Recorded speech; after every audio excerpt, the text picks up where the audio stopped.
Hello everyone, felt like doing 2 reviews today, so right after my Optimus Prime I'm going to do a review of the Elite Guard Sentinel Prime. As you can see, his alternate mode is a snowplow. It's a really nice mold. It's got big wheels, rolls very well in any direction. Got quite a bit of detail, like he's got these weird, I don't like them personally, but, well, I don't like them in real life, they look good on him. These spoilers on the back of his truck. He's got orange, blue, black, Elite Guard symbol on the hood, orange snowplow with headlights. I mean, it looks like he could push around anything, and it looks like this truck does have a lot of power, especially with the rear axle being tilted so much higher than the front. Of course, on the bottom, though, you have a lot of the robot kill, but that's common for most Transformers. He has an accessory in this mode, which is this. It's supposed to be an antenna array. You can really kind of see that it's actual weapons, but it fits nice. It's got a peg in the handle, and it fits pretty nicely in this hole. And you just kind of plug it in, and it doesn't look bad, but it just kind of looks tacked on. But it at least gives him a place to keep his weapons in vehicle mode. Now to transform this guy, you just take this half, the truck cab, you pull it back, and it locks on right there. I like this. You have a clear windshield. It's almost like a convertible, but this kind of ruins that effect. But still, it's really nice. You can lower that. That will become the legs, of course. Flip them over. You have the lower body. Unhinge the arms from each side. There we go. Having a little trouble today. You swing that up, and you lock it in at the shoulders.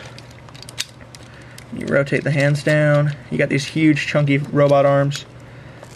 Big legs, small waist, so he does look like a Prime in that respect. And you can split his plow, bring it down to form the shoulders, and you have Sentinel Prime. I really like the way, I don't like his character in the show so much because he's too cocky for me, but for his figure, I really like it. I mean, he looks like he could do some damage. Huge upper body, but thin, narrowing waist, and very good proportions when considering that he's based on the animated series, which has some very odd transformations, vehicle modes, robot modes, anyway, on to articulation. His head will go 360 if you tilt it, kind of, and his head can look back and down. He can kind of look like he's flying, but you have to push the head back in. If you move the plow, his arms will go 360, reach out that far, although it looks kind of unnatural. They don't rotate anywhere, but they do bend at the elbow on either side. No waist articulation, but not a lot of these Transformers do. If you move his arm out of the way, his leg will go all the way around pretty freely on a ball joint. Will go out that far. Can kind of get the splits going for him, just like in the Optimus. Knees bend at one joint. Ankles don't bend, but that's really all the articulation you need, because he's a lot more kid-friendly of a Transformer, I guess you could say. Just because he's got very simple articulation, and not a lot of it feels shaky. Like, these connections up here feel shaky, but they just snap right back in, and they look sturdy enough. And for accessories, he only comes with 2, but you've already seen them. You take this little antenna array, separate it, you have a lance. You can just plug it in.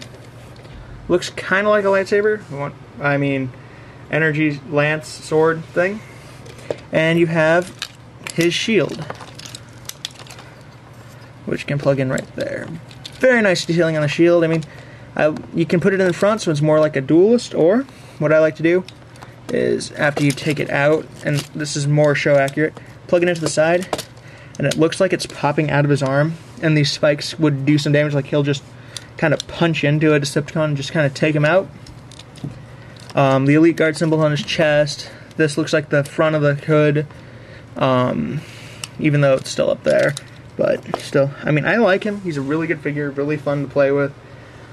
I'm gonna have to recommend him because he's got a really more predictable transformation for like, it almost hinders back to the Generation 1 days with how it works. But I really like that. I mean, it's a kind of a nice little tribute.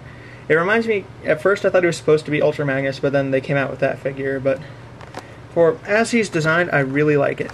And this has been Weird 114.